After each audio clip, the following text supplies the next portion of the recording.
United States of America and to the republic for which it stands, one nation, under God, indivisible, with liberty and justice for all.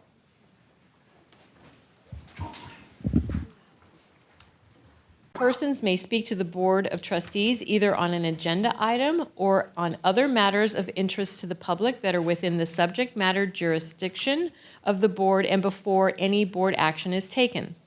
Comments must be limited to 3 minutes per speaker and 20 minutes on the same or substantially similar subject, unless a majority of the board votes to extend the time limit. As a matter of policy, members of the board may not discuss or respond to matters raised during public comment unless the matters are properly noticed for discussion or action in open session. Anyone who requires a disability-related modification or accommodation in order to participate in the public meeting should contact the Chancellor's office as far in advance of the board meeting as possible. And at this time, we're on public comment. So do we have any public comment?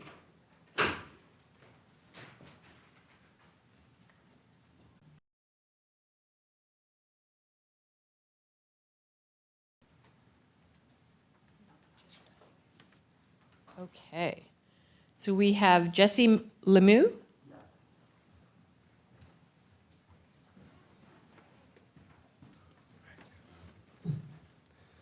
Good afternoon, Chancellor and Board of Trustees. I want to thank you for taking the time to listen to my concerns today and express my gratitude for your attention towards the workload and safety issues brought up in 2 union grievances that have been pursued by the Science Division faculty at SBCCD over the past several months.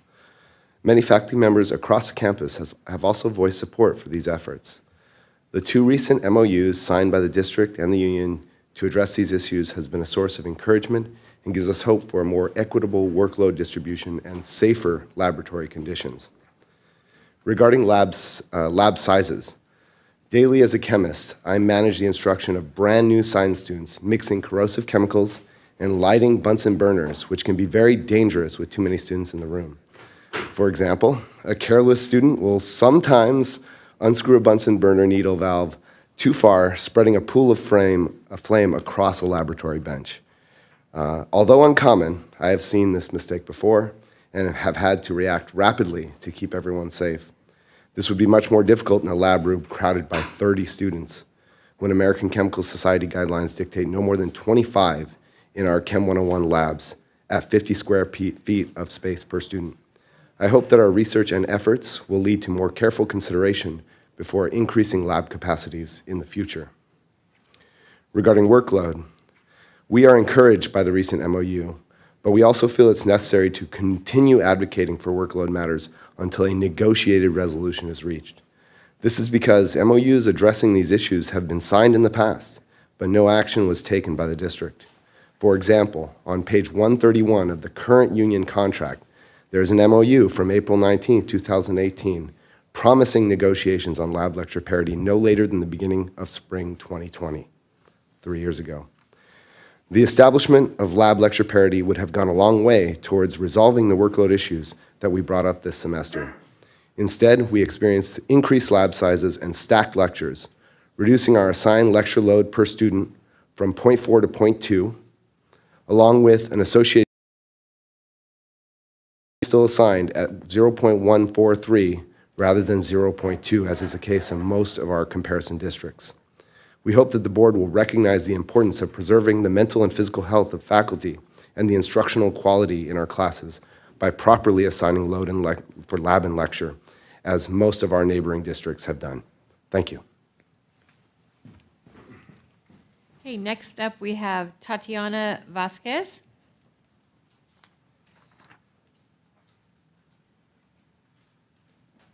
Good afternoon.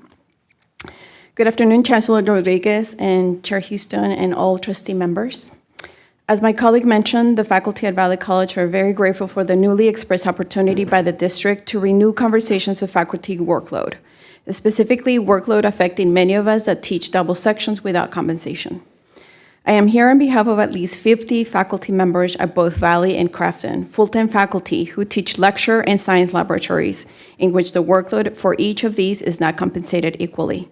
Nevertheless, we faculty put our commitment to both lecture and science laboratories in the same manner because we know the students need both to succeed, and even more in the laboratory as these implement a multitude of hands-on skills that they will not get anywhere else. We faculty have been waiting for at least 20 years to have lecture and lab workload parity. CTA and the district signed an MOU on 2018 to bring us to parity on spring 2020.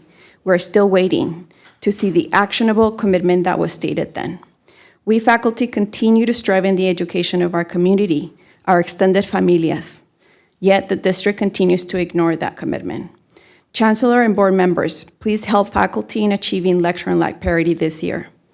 Our workload is immense, especially when creating and updating laboratory materials, experiences, and skills that are anti-racist and inclusive to our students. They are ultimately the ones that are transforming our sciences. Thank you. Thank you. Seeing no more public comments at this time, we'll move to approval of the minutes. So I will look for a motion. So moved. I'll second. Okay, so we have a motion by trustee Gonzalez and a second by trustee Harrison. Any discussion? Hearing none, we'll do a roll call vote. Student trustee Del Rosario, Aye. trustee Gonzalez, Aye. trustee Harrison, Aye. trustee Longville, Aye. trustee Virisel, Aye.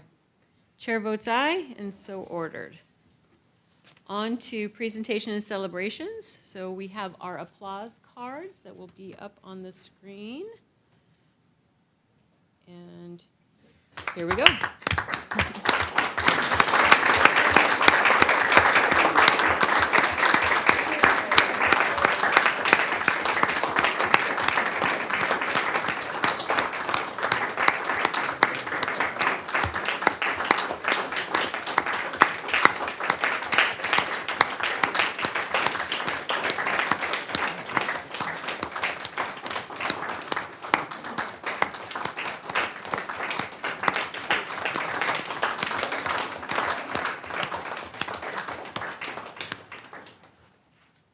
Well, it looks like we're starting wonderfully. Thank you for that.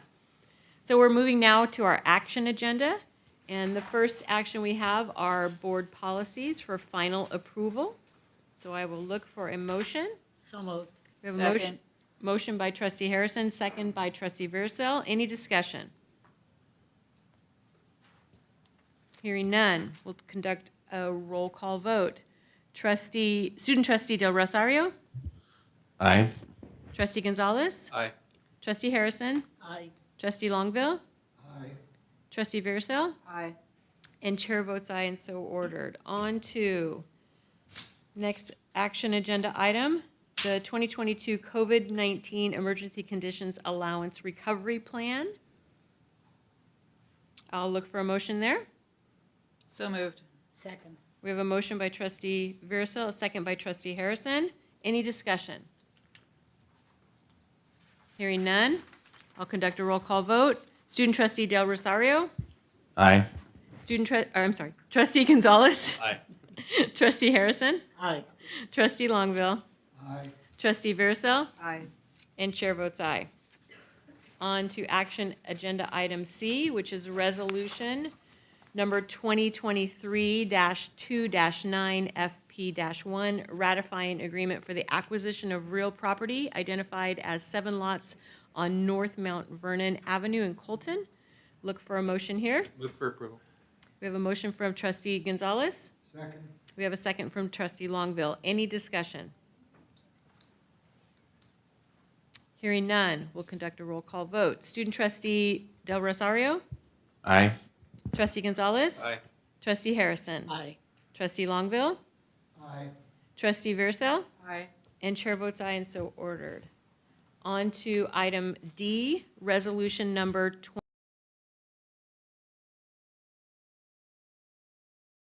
Ratify agreement for the acquisition of real property identified as 613 and 633 South I Street, San Bernardino, California. Look So for- moved. We have a motion from trustee Harrison. Do we have a second? Second. Second from trustee Gonzalez. Any discussion? Hearing none, we'll conduct a roll call vote. Trustee Del Rosario, Aye. Aye. Trustee Verso, Aye. and Chair votes aye. So next, we'll be moving on to our consent agenda. The consent agenda is expected to be routine and non-controversial. It will be acted on by the board at one time without discussion. Any member of the board, staff, or citizen may request that an item be removed from this section for discussion. So are there any items to be removed from this section? All right, hearing none, I'll look for a motion to approve the consent agenda. So moved. Second, Longville. So we have a motion from Trustee Gonzalez and a second from Trustee Longville. Any discussion? Oh, no discussion. So we'll conduct a roll call vote. Student Trustee Del Rosario, Aye. Trustee Gonzalez, Trustee Harrison, Aye. Trustee Longville, Aye. Trustee Verso, Aye. and Chair votes aye. So with that, we are on to our reports. So hold on, let me pull that page. So at this time, we will have our groups come up for a brief 3-minute report, and we'll start with our board committee reports. We did not have a meeting of the Board Finance Committee, so there's no report there. Oh, no, opposite, Ron, opposite. Pretty sure we did. We had a meeting of the Board Finance Committee. We did not have a meeting of the Board Legislative Committee, so we will go to Trustee Gonzalez for the Board Finance Committee report. Thank you, Chair Houston. The Board Finance Committee today heard a presentation on the status of the district's commercial properties. Due to some diligent work on the part of the property manager and staff, we're on target to be at 86% occupied within the next couple of months, which is up from 67% last October. We adopted a master planning action calendar to increase efficiency and heard a report about enrollment. Currently, the district is reporting 10,705 FTES, which is 83% of our target for 22-23, and which we are moving toward and will continue to move toward, of 12,939. The numbers will increase through the semester with late start classes and the first summer session. Vice Chancellor Ornelas reported that the new district-wide enrollment management subcommittee met this month to explore the issue, and the district needs to remain focused on bringing students back to campus and will work to do so using targeted outreach, scheduling, retention, and marketing. Thank you. Moving on to our regional and state reports, and this is something I want to thank everyone who came and participated at the retreat that we had, because part of our discussion had to do with the reports, and this next section is a part that we've added so that to reflect some of our state and regional work that we're doing as a college district. So with that, the Board of Governors report would typically come from Trustee Williams.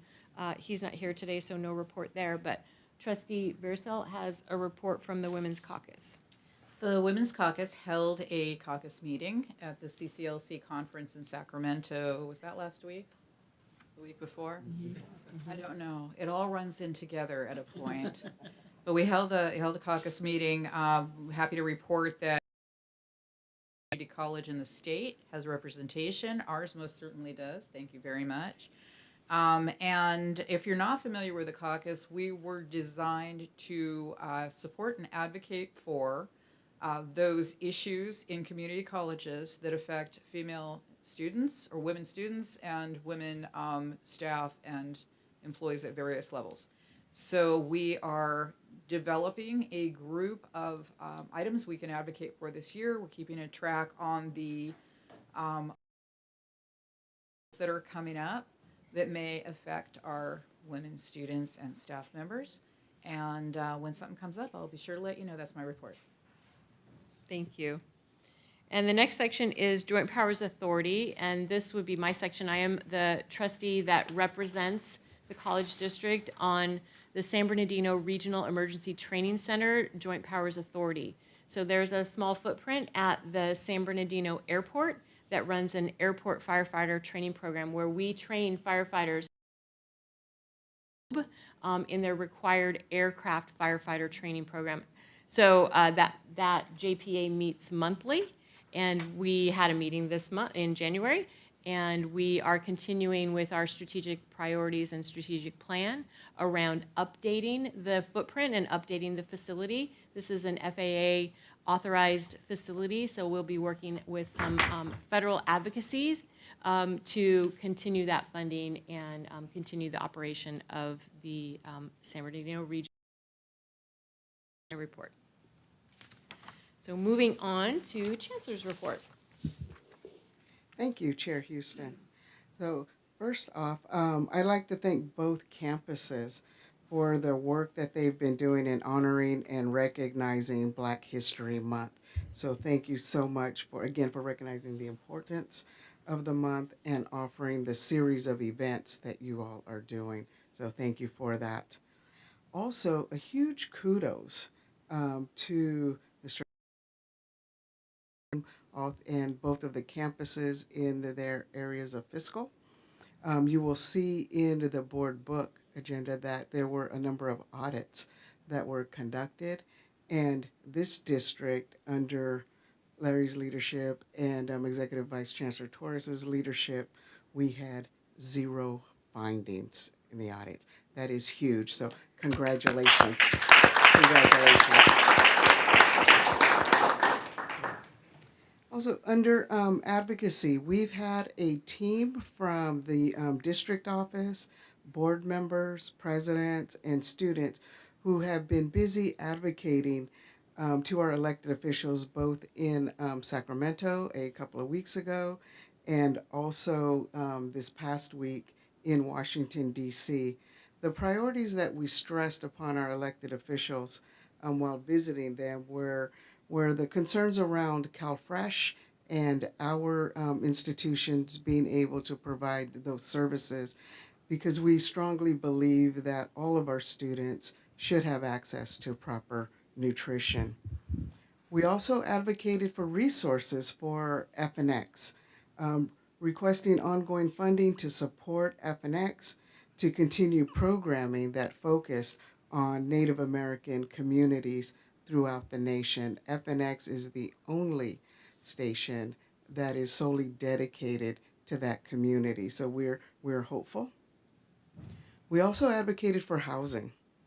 We're supporting the investments to build affordable student housing at community colleges, not only within our district, but across the state, and also for FAFSA reform, right? We want students to have an opportunity or an option to opt in when filling out the FAFSA in order to receive information about resources that they may not have access to or knowledge of in the past, to help them have a more positive student experience.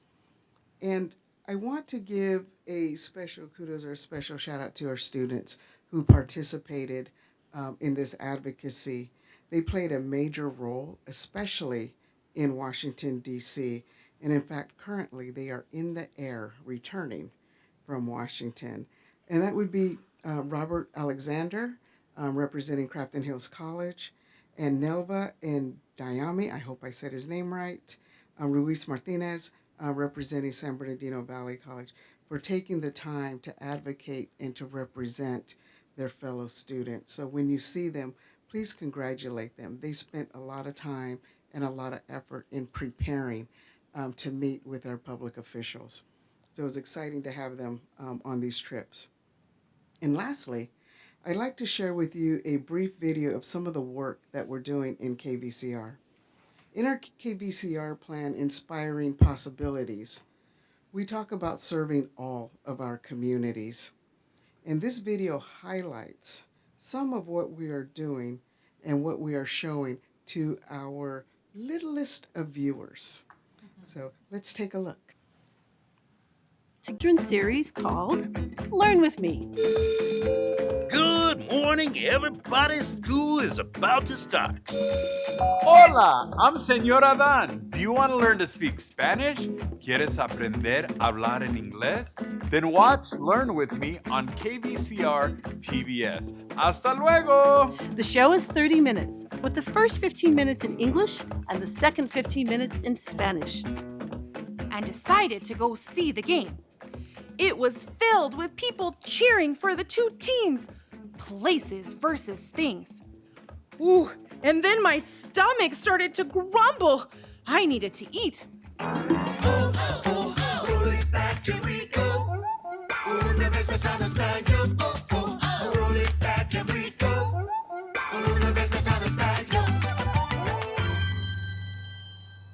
Un restaurante y decidí el menú era sustantivo. Así que compré una de cada cosa. No puedo creer que me comí todos esos sustantivos. Los sustantivos son tan deliciosos. Pero espera. There's Barry the Bell on Learn With Me. All right. It's Barry the Bell. I've got some exciting news. It's recess. So stand up. Yes, that preposition is directed at you. Don't forget to keep your eyes open and your ears listening for all those prepositions. Today's a big deal. It's moving day. Our brand new home is far away. Inside the gigantic moving truck, we put boxes filled with all of our stuff. We hope to make this series educational, entertaining, and engaging. Come on and learn with me.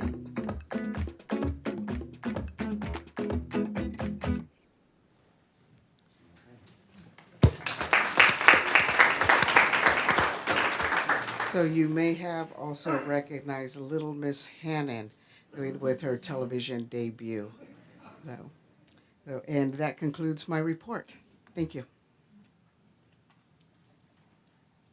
That's so cool. I'm just going to say that's so cool.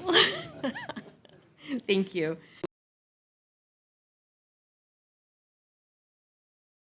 Had around reports and how we can be really value added to each other with our approach. So with that, we're going to start with the San Bernardino Valley College Academic Senate report.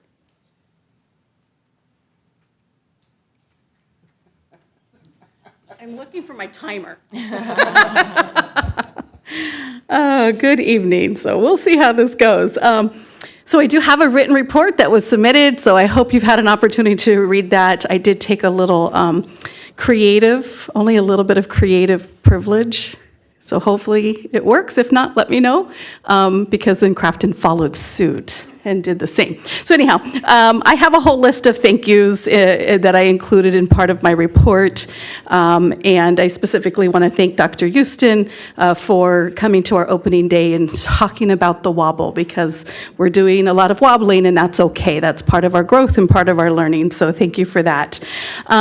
I really want to thank, it's in the report, but I really want to thank the Board of Trustees and Chancellor Rodriguez for the invitation, as you mentioned, to participate in the strategy, the retreat, the Board of Trustees retreat process. It really was helpful, and I think it was very much an open door to partnership, growing a partnership, and creating better communication lines, and really greatly appreciated.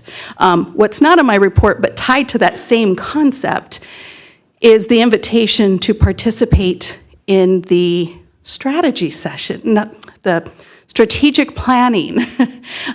We have become made aware that we've been invited to participate all day on the 24th, I believe it is, as part of the actual planning process now that's in the next step with the district. So I think that's really clear action steps forward to conversations that have been had about, we're here to serve you. We're here to serve you. We're here to support you.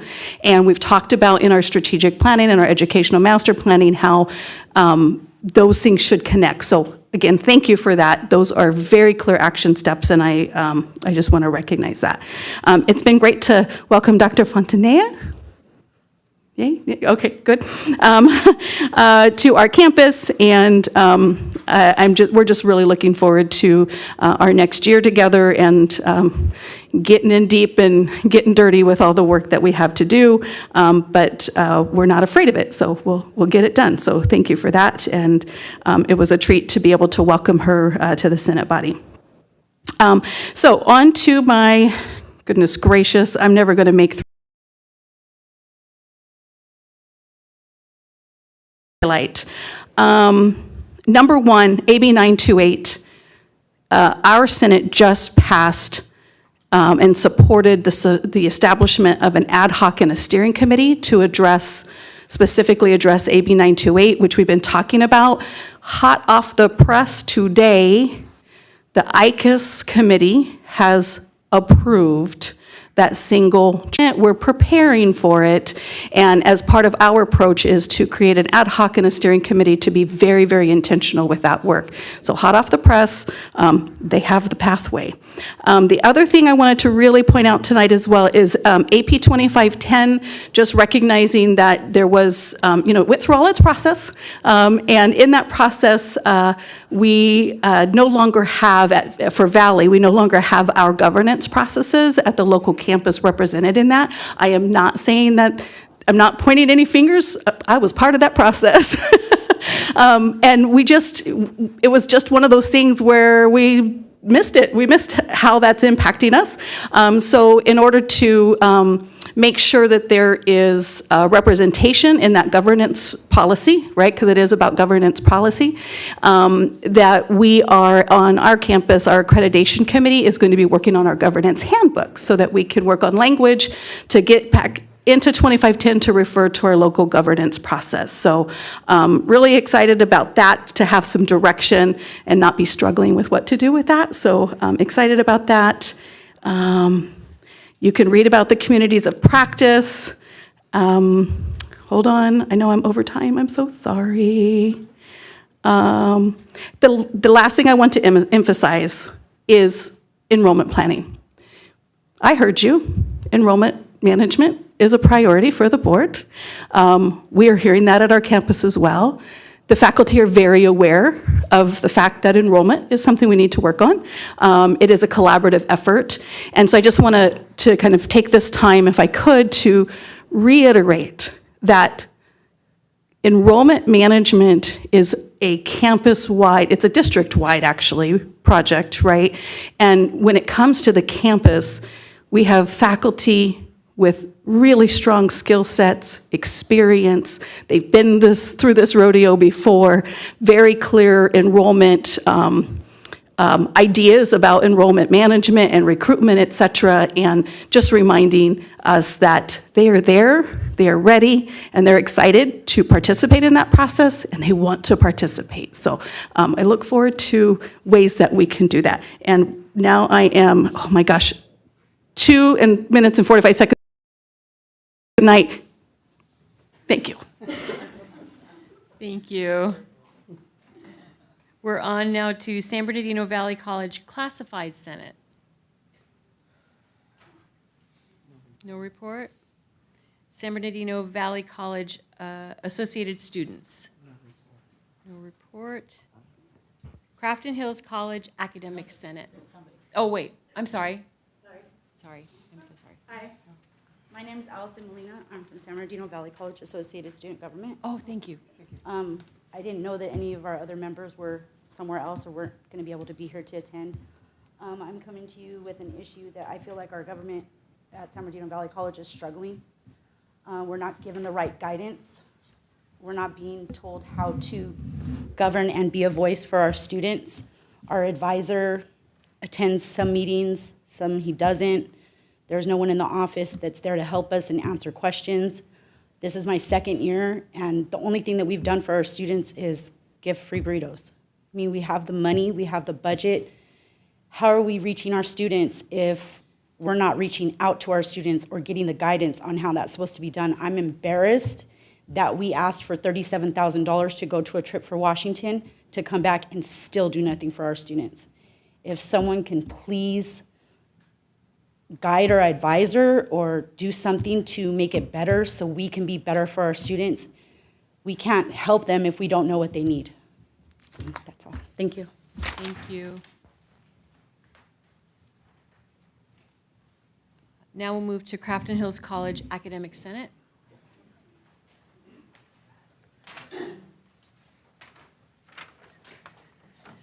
Good evening, members of the board. So my name is Meredith McLaren, and I am here tonight as the Academic Senate President. I used to come the Union President, but position. So we actually have the two VPs have taken over to be co-chairs for this semester, and I won to get to come and talk to you. How I will say that right now. Actually, I volunteered because I said I don't mind coming here. So I have submitted a written report, but I submitted a little late. So I have Stacy has hard copies to give to everybody if you want to look through them. I'm just going to highlight a few of the things that are on here since you can read about it. So I just put 28 in here, but Keith told me there actually was 30 faculty who attended the USC equity training. We actually had the second two-day part of that in the spring or beginning of January before the in-service.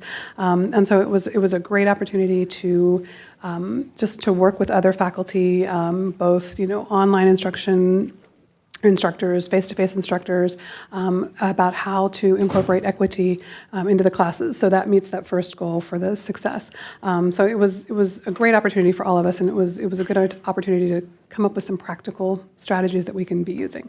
And then that then kind of goes into the other part, which is going back to our request is for the board to continue to look at ways that you can support our work in doing this equity. One of the biggest things is having appropriate class sizes. It is very difficult to do equity work when the classes are large.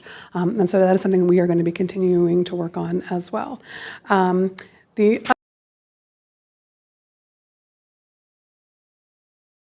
The CalGETC that is coming through.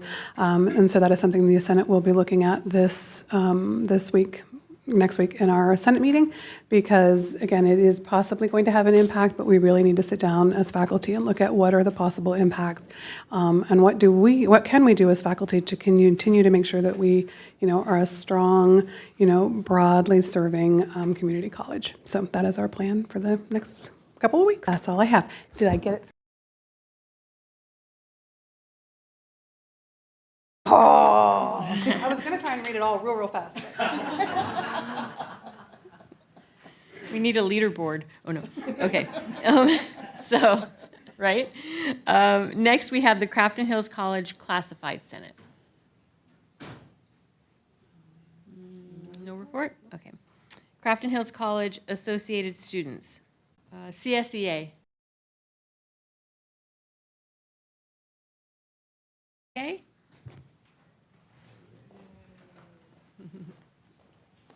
Gosh. Hi, I'm Ryan Bartlett. I'm the full-time rep at CHC, or one of the full-time reps, and I just wanted to introduce myself. And I'm moving. I also wanted to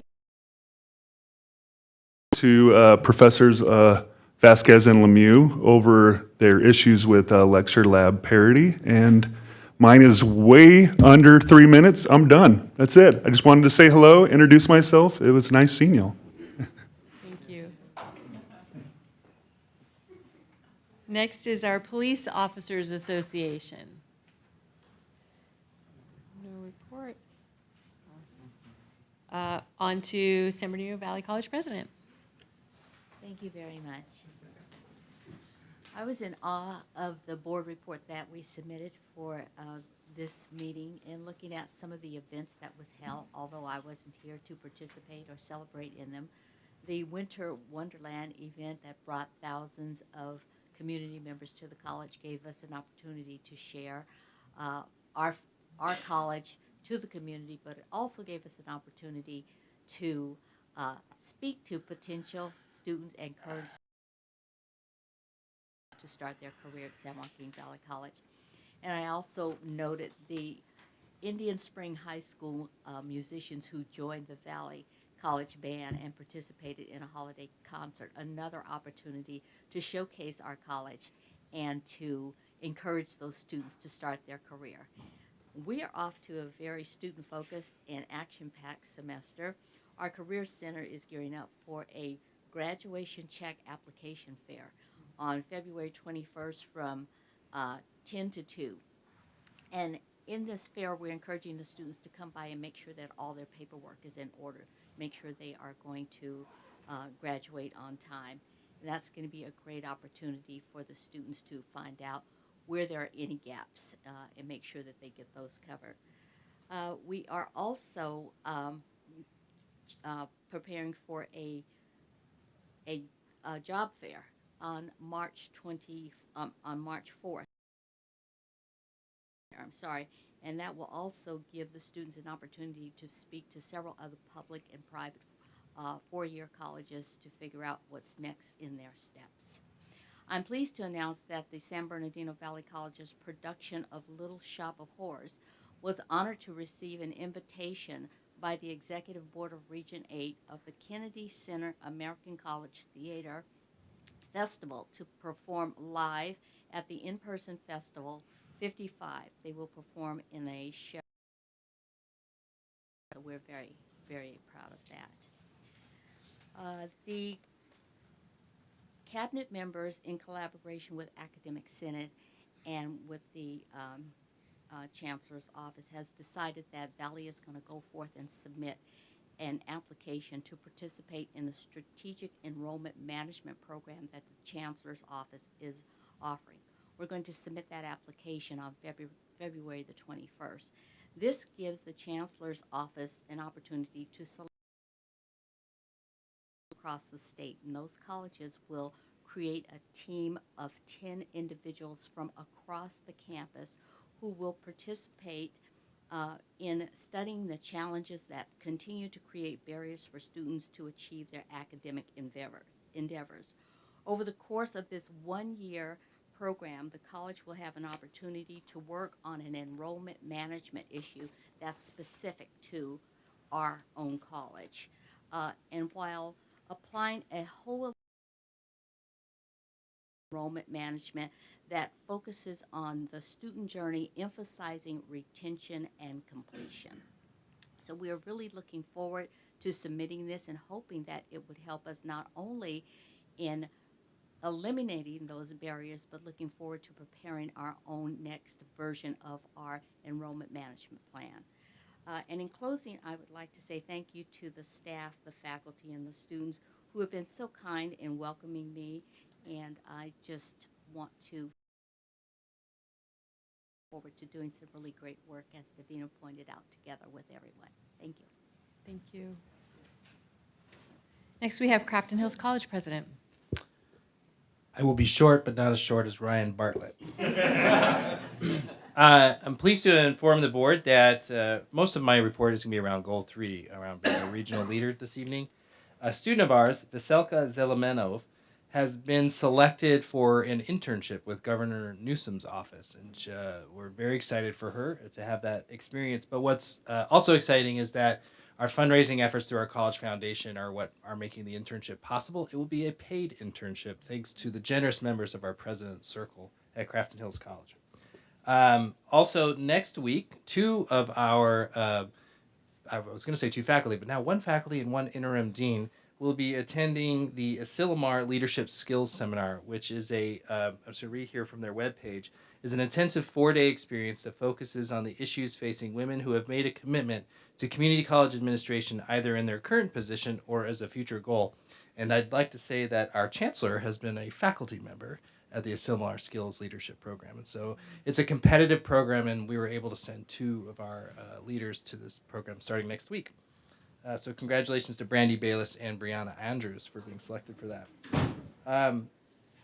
Later this month, on February 28th, we're partnering with the Redlands Unified School District, the Yucaipas Unified School District, and CRIROP to host a speakers event with Dr. Kevin Fleming, who will be talking about issues of technical skills and the emerging workforce. And it's going to be a large event, and we're hoping we'll have a full audience. It'll be in the PAC, and if you're welcome to attend, it is from 8 a.m. to 11 a.m. on February 28th. On your, in front of your little screens here, you'll see a book we talked about at our last meeting. This is The Way It Always Is. Before you come and meet with the author on April 6th at Crafton Hills College. It's a wonderful novel, and I think you'll find it in a very quick read. And then I'd like to thank, although he's not here, thank and congratulate Superintendent Mauricio Ariano, who is the Redlands Unified School superintendent, has been selected as the new superintendent for San Bernardino City Unified. He has been a fantastic partner for Crafton Hills College, really just welcoming us in open arms and trying to be. And I wish him well. I'm glad he's staying in the region and he'll be a part of our adult ed consortium ongoing, but definitely a loss for Redlands, but we've really appreciated his leadership. So thank you. That's my report. All right. Thank you. Executive Vice Chancellor. No report. Vice Chancellor of Human Resources and Police Services? No report. Vice Chancellor of Education and Student Support Services? No report. Okay. Next are the information items. Are there any of the items that are on the agenda in information section that you'd like to discuss? Hearing none. This time, then, I will announce our closed session. So, the closed session items were posted and can be referred to as provided on the agenda. They're posted there on the screen as well. And with that, we will adjourn to closed session. Baby talk.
Okay, the time is 5:14, and I will reconvene the public meeting and ask the clerk to read the action taken in closed session.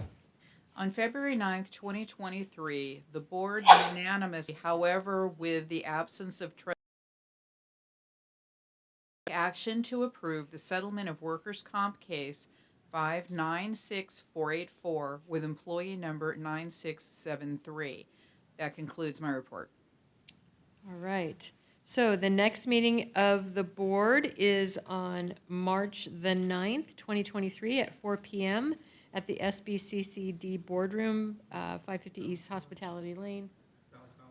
Oh, Valley College. Oh, you're right. The next meeting is on March the 9th, 2023 at 4 p.m. at Valley College. It's canceled. So it is 5:15 and this meeting is adjourned. Thank you. Good job.